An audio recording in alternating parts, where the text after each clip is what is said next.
Hello, and welcome to our class that will be focusing on Iran today. Uh, I am going to divide this lecture into three parts. In other words, today you'll just be responsible for watching the first 50 minutes. And the reason I'm doing this is I have yet to design the second midterm. And without doing that, I can't drop clues of what to look for on the exam. There's no need for a study guide. Yeah, it's going to be the exact same format, with the only exception of me asking state explicitly how such and such is represents modern trends in history. So let's begin.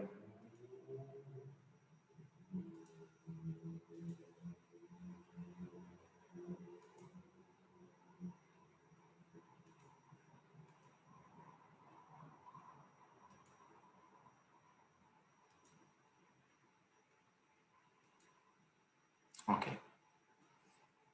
So the dynasty that ruled Iran, that was kind of contemporary of the Ottomans, was a dynasty known as the Qajar dynasty.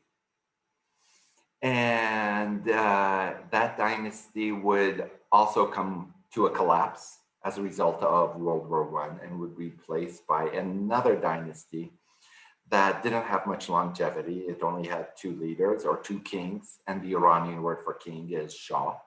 It only had two Shahs, and then it's going to undergo a revolution. And under the aegis of Ayatollah Khomeini, Ayatollah just being a word for a cleric, it would become an Islamic republic, the Islamic Republic of Iran. So that's what we're going to be covering. So when we speak of Iran, this is the borders of modern day Iran, but the area in pink indicates where there is a Persian speaking majority. Iran, like the Ottoman Empire, is the inheritor of, well, Iran today is kind of inherited an empire that included other ethnic groups. The areas in white are homes to people speaking Turkic languages, languages similar to Turkish, as well as Iran has a Kurdish population as well. And of course, Persian is spoken in neighboring Afghanistan. The areas you see in white correspond to places where the language Pashto is spoken, which is a different language. And the people who speak Pashto are known as the Pathans. And the Taliban was, if you remember from a lecture on Afghanistan, primarily a movement of the Pathans. So what primary sources do we have from the Qajar dynasty prior to World War I that gives us an indication of patriarchy? This would be, since he's a prince, okay, and not the Shah, this would be an example of not state patriarchy per se, nor religious patriarchy, but a reflection of cultural patriarchy at the time. So basically, if you want, when would we time this? About pre-World War I. And so you can see it's pretty straightforward and kind of the societal cultural patriarchy. Notice 1 through 8, none of them are justified by religious edicts. None of them are justified by religious scripture. Nor are any of these measures to be implemented by the state. This is a revelation of what should a woman's role be in Iranian society, particularly dictating the role of women in private or in the realm of the home, the role of the woman in the domestic sphere.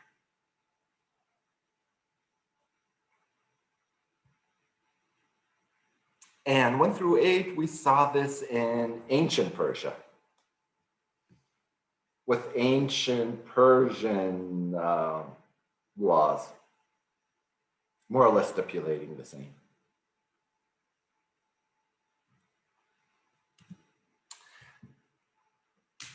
look at this primary source because this is quite important. It's 1907. So we're still under the Qajar dynasty. Bibi Khanum, that's all you would have to remember her name. Her full name is Bibi Khanum Astrobody, is representative of a trend that's going to set off the modern women's movement in the Middle East. And this trend is calling for the right of girls to be educated. Okay, so mass education for girls and women. So this is one of the first girls' schools that was open. And you have to keep in mind, this is revolutionary for its time. It's revolutionary even, not just in the Islamic world, but in places like Russia, for example, schools for girls would be, unheard of. So what is she announcing in the Ruzname? It's just a newspaper. Okay, so in other words, what is modern here?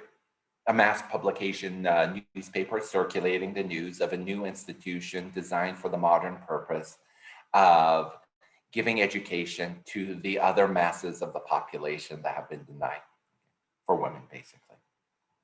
So she's giving the location. Notice there's no streets or numbers. We take that for granted. In the Middle East, this is usually how you give directions. Now, of course, at this time, the education is by women for women or by women for girls. And what is it teaching? Subject that girls would normally not be exposed to. Calligraphy. Now, calligraphy is basically the Persian version of cursive. Hey, that rhymes, Persian version. The Persian version of cursive. Okay, but it also means that this is going to be a school where the girls would be expected to become literate. This is not a vocational school. The history of Iran, reading, of course, and then domestic skills such as cooking, right? But then law, unheard of at this time. Religion, well, up until the modern era, schools, or what are called madrasas, were usually used to teaching religious scripture, usually for boys and men. So this is kind of the continuation of the pre-modern, now just going into the modern. You don't abandon religion, you teach it, except now it's just in a formal setting for girls. Geography and arithmetic, all of those would be modern subjects. So law, geography, arithmetic. Then, of course, there are vocational skills that are taught. And these are vocational skills that any woman would be expected to do in Iran, such as knitting, embroidery, sewing. Because remember, still a good number of Iranians can't afford mass-produced clothes. Okay? So they have to make it at home. This is a segregated school, with the exception of the janitor, more or less. All the staff are women. Now, why is this important? Well, for conservative families who would not, in the name of honor, allow their girls to be taught by a strange man. And it sets out, this is really a school for girls, ages 7 to 12, okay? And then notice some things in history don't change. Scholarships. You need financial aid, and if you have two students from the same family, you know, buy two, get one free, or something like that. If you have siblings, one will be taught free of charge. Now, look at this. Look at the hope that thousands of schools like this one will be inaugurated. This is supposed to be a model school, okay? But that's what makes it modern. Her aspiration that the masses of girls will be able to get a similar education. And from this point onwards, this is going to be one of the demands of the feminist movement in the Middle East, the right to education. Besides, what are the other modern demands of women's movements in the Middle East? Setting a marriage age so that children are not married. And then the provision of healthcare for women. Okay, so access to education. Protection of women so they could get education, and then, of course, maintaining the health of women. Political participation, well, not at this stage. That's going to come much later. This is the leader of Iran who overthrew the Qajar dynasty and established the Pahlavi dynasty. And it's a short-lived dynasty, only two real leaders. Here's the first. His name is Reza. And he will be the Shah from after World War I to World War II.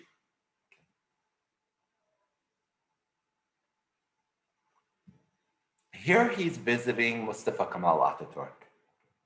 And as a result of this trip would be inspired by Ataturk's reforms, with the hope that if he imitated them, Iran too could modernize. Like Ataturk, he wanted to discourage veiling, but he took this one step further. He would make unveiling mandatory. Not even Ataturk went that far. Ataturk banned the veil in public institutions. Reza Shah is going to ban it entirely. It's going to be what he considers a modernizing reform, because basically what is he saying to the masses of women? For you to be civilized and modern, you would have to abandon the veil. The upper classes in Iran accepted Reza Shah's edict. The lower classes, what did this mean for them, and particularly the religious? It means their women could never leave their house. No husband or father would allow their women folk to go onto the street unveiled. Now, this edict is an example of state patriarchy. The police were ordered to forcibly unveil a woman if she walks the street with any head covering. That's patriarchy of the state.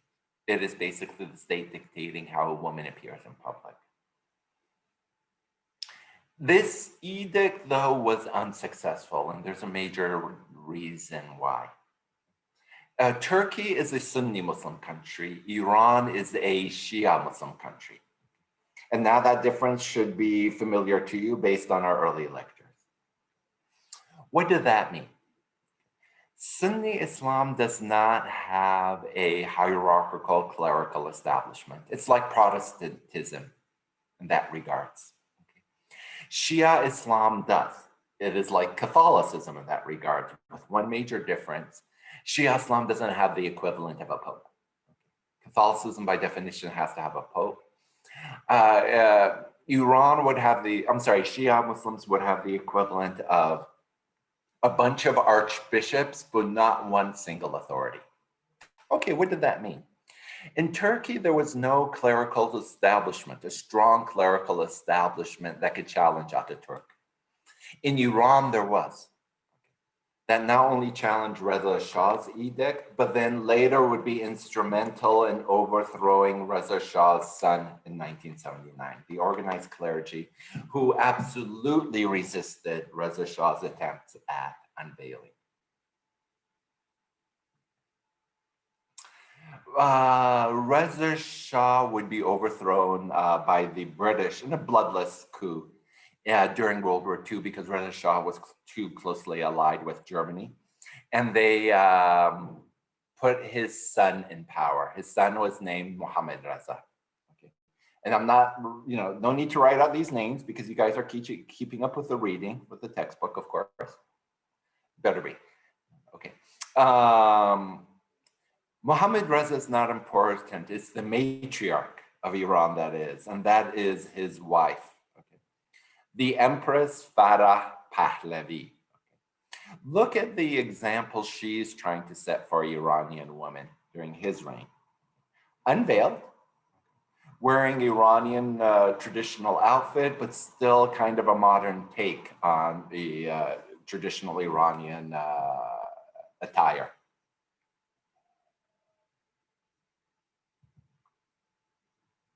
Mohammad Reza, his son, tried to continue the tradition of his father. While he didn't ban veiling, he discouraged it in public life. To be allied with the Shah was to demonstrate that you were modern and westernizing.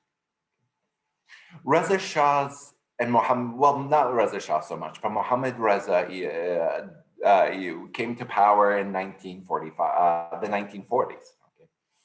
He took the helm of Iran as Iran was propelled into the Cold War contest between the Soviet Union and the US.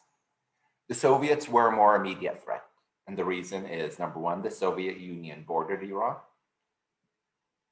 And number two, they supported the Communist Party in Iran. The communists, by their nature, are anti-monarchical. So they were a threat to Mohammad Reza, sorry. Mohammad Reza forced the party underground. The Soviets kept on supporting the Iranian Communist Party. So as a result, who would Mohammad Reza naturally align with during the Cold War, but the very anti-communist United States of America? So Mohammad Reza's Iran was pro-American, attempting to modernize and westernize. What happened during this period then is that people now wore the veil, not necessarily, well, I mean, of course, for adhering to, for religious reasons, but then again, the veil also then took on a political connotation. You see, to wear the veil was not just adhering to religion in Mohammad Reza's Iran. It was a statement that we are rejecting your westernizing modernization efforts. The veil became a symbol of anti-imperialism. Mohammad Reza was seen as a client of the US, and the US was seen as kind of a neo-imperialist power. Then to wear the veil was both a symbol of religiosity, but also your objection and your opposition to Mohammad Reza's alignment with the US. What primary sources are there from Mohammad Reza's Iran? So you could see, in other words, what did it mean to be modern in Iran at this time? What did, well, this is, you know, bell bottoms going out on the street unveiled, and just as we saw Vogue in Afghanistan, here we see Vogue in Iran. Now, look at this website. When you hear Iran, what comes to mind? Veiled women burning American and Israeli flags. Of course, this would happen after the revolution. Okay. The person who collated these images, okay, look at the value statement here. We present to you images of Iranian women before Islamic Revolution, when skirts were short and life was sweet. Okay. In other words, there's a value, this is kind of a value-laden statement that for women, their life was sweet before the Iranian Revolution. And I'll tell you why that's a value-laden statement as we get to the revolution of 1979 and the Islamic Republic.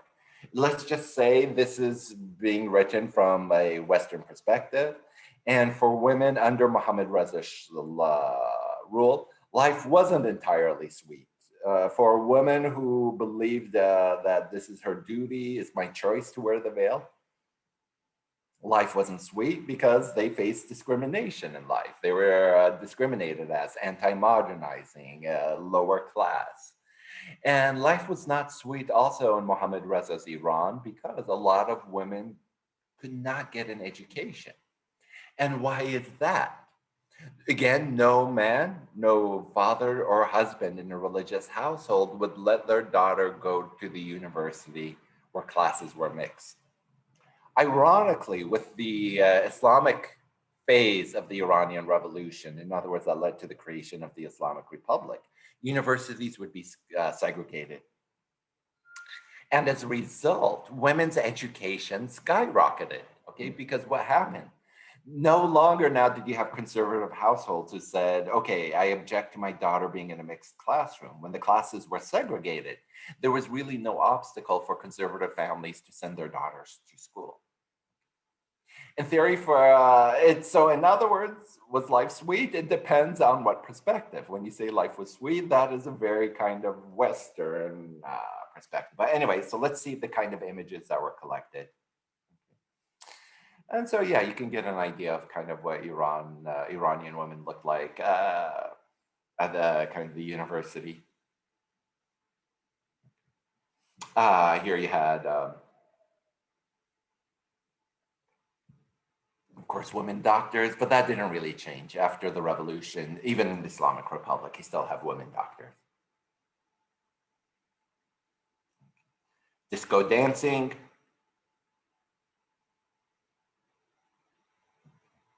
And again, the 70s.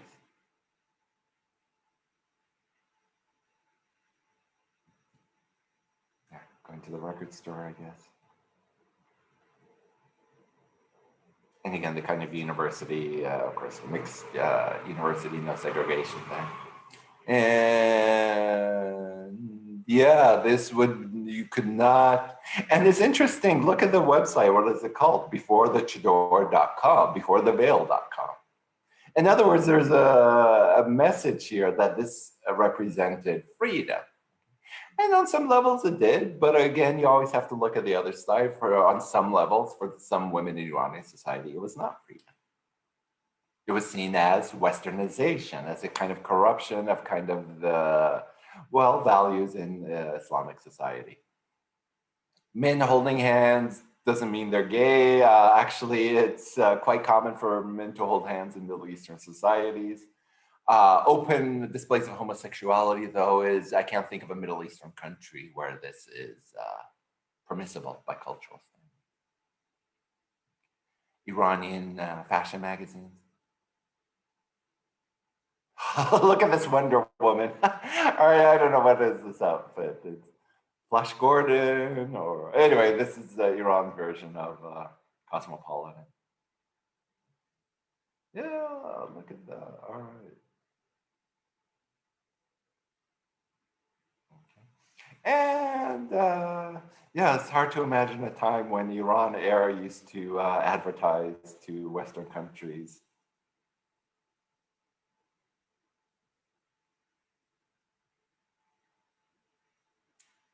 And Iran was often a backdrop to fashion magazine shoots.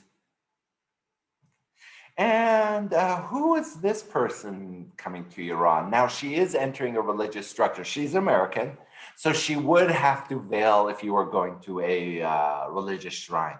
But who is this person visiting Iran? That is Elizabeth Taylor. Iran was like Afghanistan, was seen as this kind of exotic, oriental place to visit. And so here we have Elizabeth Taylor and her orientalizing phase.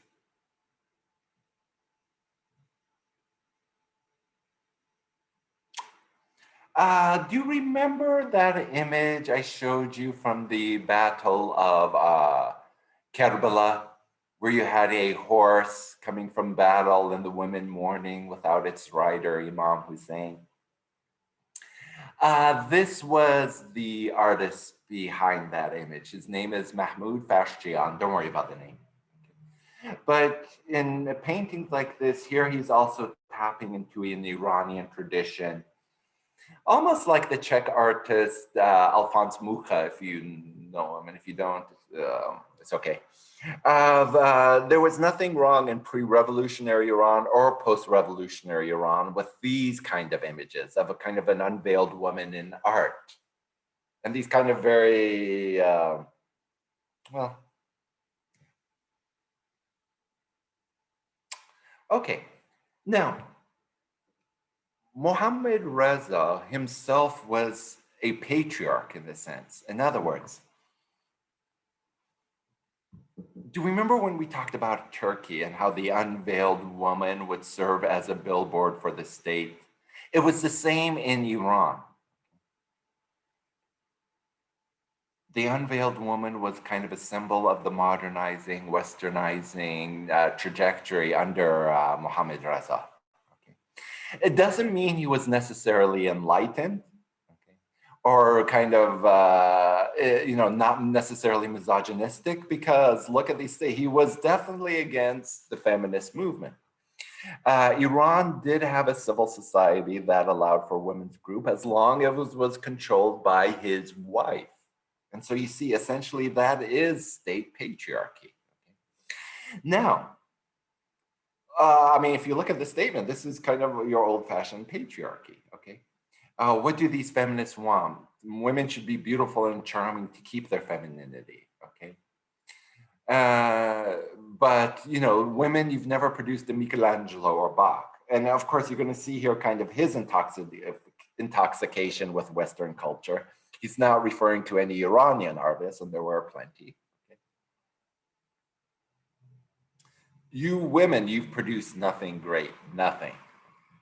So still, you're essential patriarch at the end of the day. And then the revolution occurs. And what was the kind of animating force behind the revolution? Okay. On one level, if we just look at it simply in political terms, it was Iran's alignment with the West. Okay. So of course, if you were on the Iranian left, if you were a pro-communist, part of the leftist underground, you were opposed to the Shah for that reason. The secularizing lifestyle that the Shah promoted, that was rejected by the clerical establishment. Number two. And then number three, if you were of the lower classes, you had your socioeconomic grievances. Inflation was out of control in Iran.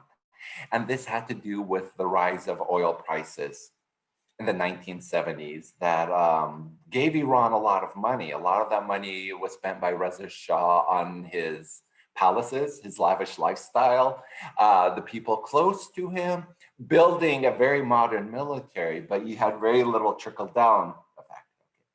On the other hand, what you did have was rising inflation.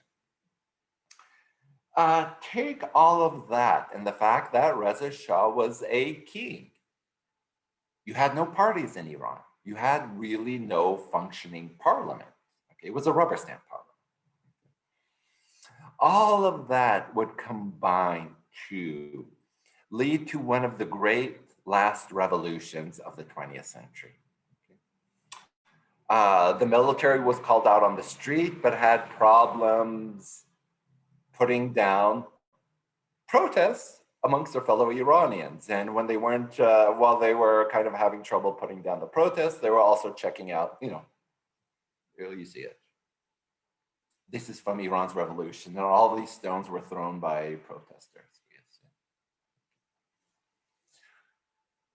Now, one faction was led by the cleric Ayatollah Khomeini. And what he's seeing here is kind of a billboard for a different state. Okay. The fully veiled woman became the billboard for Khomeini's revolutionary faction. Okay. And to kind of just give you a really quick overview of what happened, the Shah was toppled. He was toppled because really the military couldn't put down the protests. And what really crippled the Shah is when the oil workers went on strike to protest against the Shah. So that just basically deprived them of any state revenue and he fled. Now what happens is the second phase. What occurred was the Iranian Revolution. The Islamic Revolution, on the other hand, is the next phase of this political upheaval when Ayatollah Khomeini's faction consolidate power and basically eliminates the left, the communists that is, and other kind of liberal democratic factions who just wanted to create a republic. They wanted an Iranian republic. Khomeini wanted an Islamic republic. And that internal rivalry occurred for several years, and Khomeini ultimately proved triumphant. This is now the faction that represents the Islamic Republic. The veil and the machine gun represents kind of a new empowered revolutionary woman fighting for the creation of an Islamic Republic.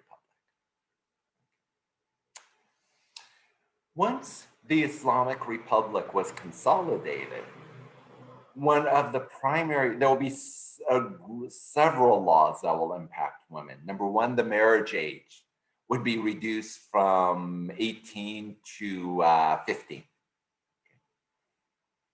On one level, that's a step back for women's rights. On another level, a step forward, women were allowed to initiate divorce. And under the previous system, that was not allowed. Okay, so you have to see, there's a give and take with the new constitution of the Islamic Republic. But perhaps the gravest law to impact women's daily life was the hijab law. And what did the hijab law prevent? Well, the hijab law made mandatory that all women would have to veil from this point onwards. But it wasn't just veiling, okay? What was it trying to prevent? Okay, so bad hijabi was this, an uncovered hair, showing makeup, uncovered arms and legs, see-through clothes, tight clothes, trousers without an overall over them, clothes bearing foreign words, signs or pictures, nail polish, anything that's bright clothes, okay. Improper modes of body movement or talking. All of that was covered under the hijab law. So now what is happening? The direction of patriarchy of the state is shifting. On one level, this is religious patriarchy, but you have remember since the beginning of this class what I've been stressing over and over again. What exactly, when the Quran calls for female modesty, does that mean? And it's been debated since, since then up into the present. Nonetheless, when you use religion to justify this law, this is patriarchy of the state. This is basically the state dictating how women can appear in public.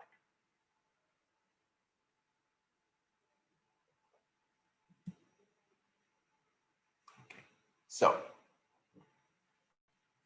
when we talk about the veil, the type of veil you wore,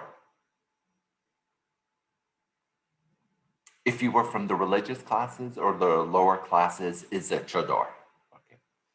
That's not mandatory. Basically, a veil, and you're going to see how women, what other types of veil are in Iran. But this refers to the chador that you saw being worn here, for example. These are all examples of the chador. It's a full body veil, more or less.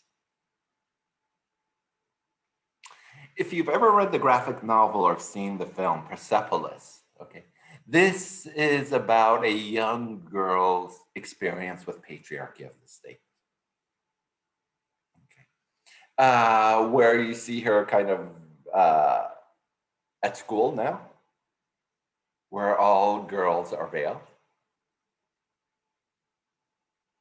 But also that Western influence hasn't been entirely eradicated. Here she has a kind of a record of ABBA. And of course, who is she being penalized by?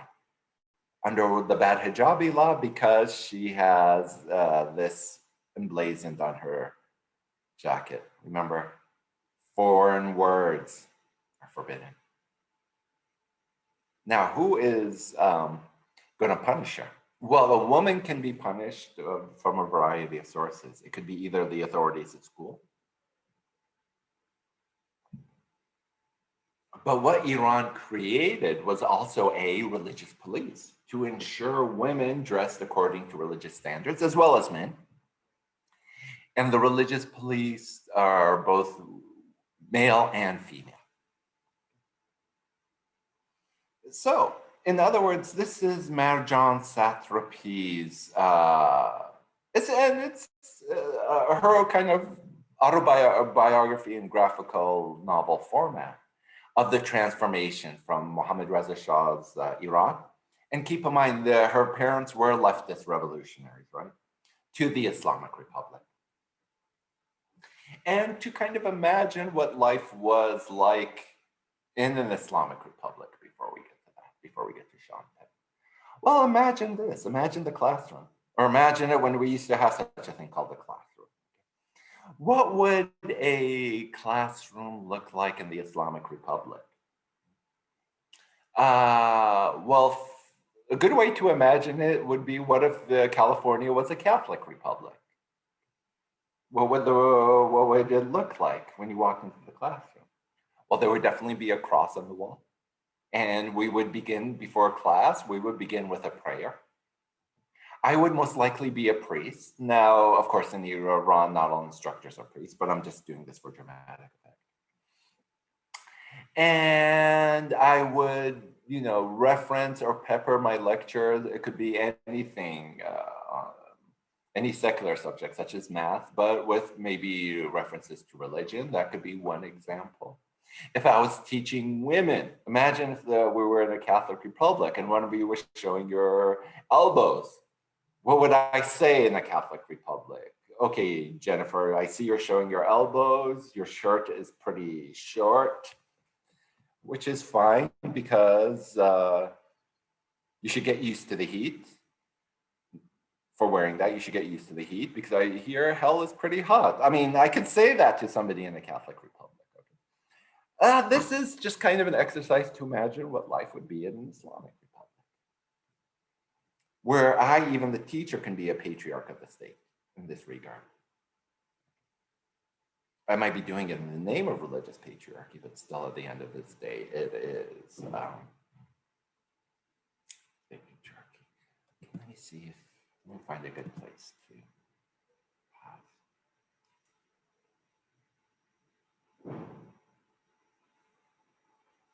Okay, perhaps let's pause here. No, it's technically 47 minutes.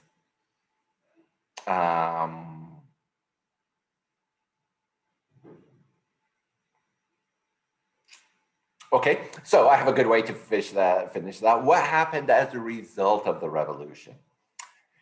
Many of you have probably, if you're in California, you've definitely met an Iranian, and there's a reason for that. Well, a good number of Iranians wanted to escape the Islamic Republic.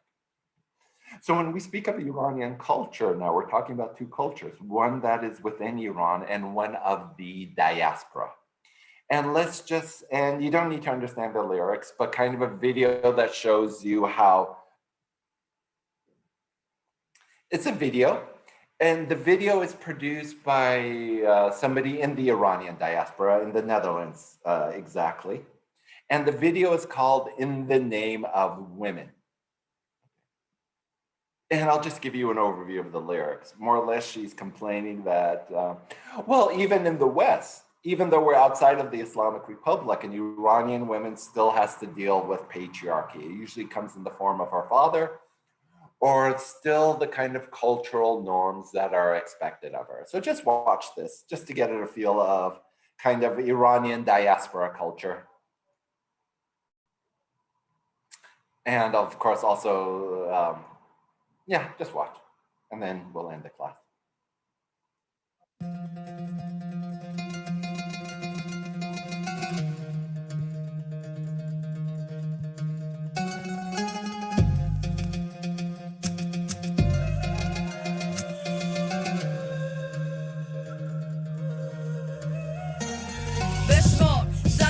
تاریخ رقم زدن چرا کنیم عزتی که داریم عوض بدن مشکل داریم ولی شادیم اثر نزد چرا باید بترسم از تو گوشه تاریک قدم زدن صورت مادر رو کودک تابیت از اولم عشق مادر به بچه جاوید تر از همه زن نفس سیغلی با کلام شیوا زیباترین نفس برای ایفا سوای اینا به یادت بیاد کنار هر مرد بزرگی اسم یه زن میاد بسکه کم زیاد تاثیر داره هر زن و هر مرد باور نکنی باهات میکنم شرط بندی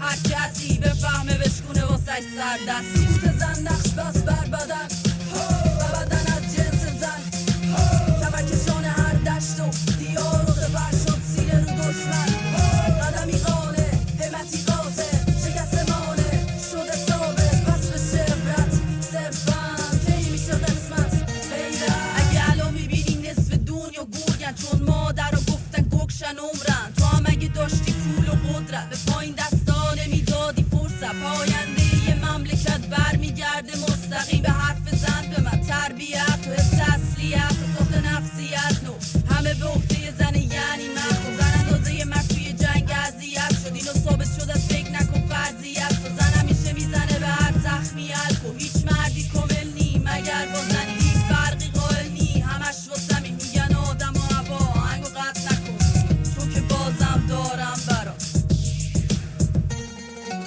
زن نقش بس بر بدن و بدن از جنس زن کمکشان هر دشت و دیار و زبر شد سینه رو دشمن قدمی قانه همتی قاطع شکست مانه شده ثابت پس به شبرت صرفا کی میشه قسمت غیرت صدها ساله که احترام گذاشتن به زن ارزش داره، خجالت داره. آره این روزا با یه ماشین خوب مایه چشمم چشمی با دختر همسایه. بعضی دخترها چه ساده خواب میشن، غیر از لباس خوشگل چیزی فهمیدن؟ شما جواهر میخواین و علاف اونی، من از چی نمیخوام الماس خونی. معیار انتخاب زوج باید عوض شه، درک افتخاره جزو استعداده. یه تو رفتا کو که فرشته بیان به استقبال تو را به راه میبینم با چشام اینایی که میگم خب این شانس ما. دخترای خوشگل دور شازده ها به درون بنگر یکم ساده باش. سکوت زن نقش بس بر بدن و بدن از جنس زن، کمرکشان هر دشت و دیار و سپر شد سینه رو دشمن. قدمی قانه همتی قاطع شکست مانه شده ثابت، پس بشه عبرت صرفا کی میشه قسمت غیرت.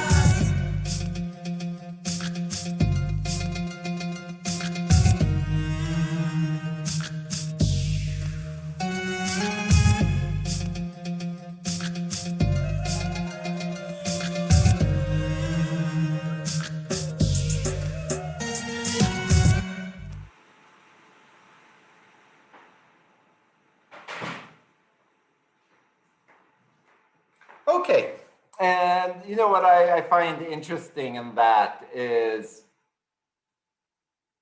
even though it's very much obviously Western influence, the hip hop and so on and so forth, she still kind of incorporates a Middle Eastern rhythm or melody in the background.